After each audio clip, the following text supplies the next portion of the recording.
আজকে আবার নতুন করে চ্যালেঞ্জ করলাম, তোমাদের যদি হিম্মত থাকে, তোমাদের যদি ক্ষমতা থাকে, তাহলে তোমাদের জামাতের ভিতরে কোরআনের অনুবাদ তাফসীর ইবনে কাসির ঢুকাও, তাফসীর ইবনে কাসিরের ব্যাখ্যা করো, হাদিসের কিতাব রিয়াদুস সালিহিন ঢুকাও, হাদিসের কিতাব বুলুগুল মারাম ঢুকাও, হাদিসের কিতাব বুখারী ঢুকাও, দেখি তোমাদের মাথায় কত বল। হাজার আমল বন্ধ করো।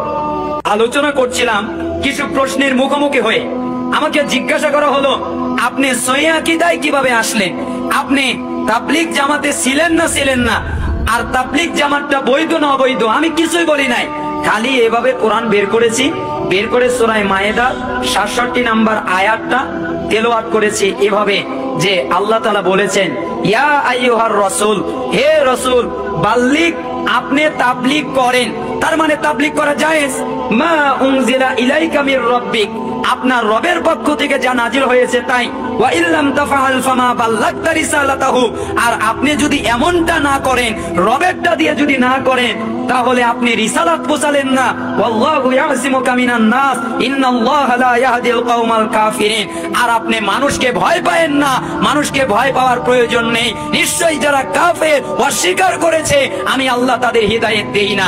এই আয়াত পড়ে আমি শুধু বলেছি, যারা মানুষের কিতাব দিয়ে, মানুষের বই দিয়ে, মানুষের লেখা কিতাব দিয়ে তাবলীগ করে তাদের তাবলীগ সঠিক নয়, যারা আল্লাহর কিতাব দিয়ে করে ওদের তাবলীগ সঠিক।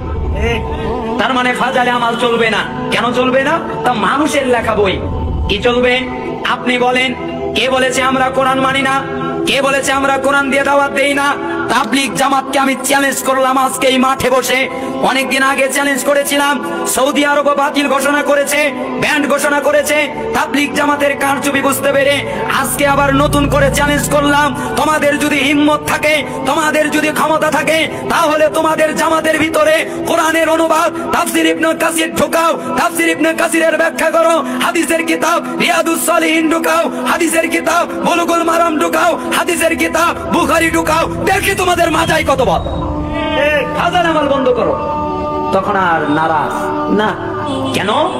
ফাজাইলে আমালে দল টিকানো যায়, ফাজাইলে আমালে পীর টিকানো যায়, ফাজাইলে আমালে ভ্রান্ত আকীদা টিকানো যায়, কিন্তু কোরআনুল কারীম দিয়ে তা টিকানো